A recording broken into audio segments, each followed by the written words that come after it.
long shu bandang hap ya ki kalihe namar maka syok sira du kata-kata.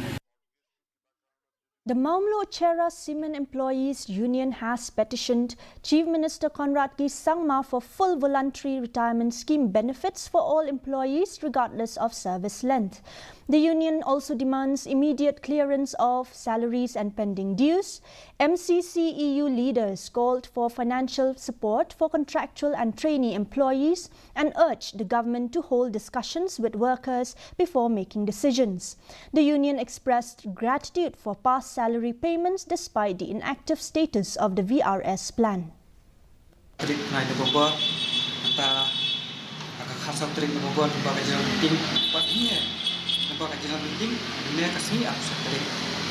Kemudian kau poin kalau kau di pemila ya terba mana kalau kau normal salary and pending dues, nomor kau fikir government di Arab ini nak pos kepot, buat apa yang kita di Arab mentala live night sok naik kelahir di Arab.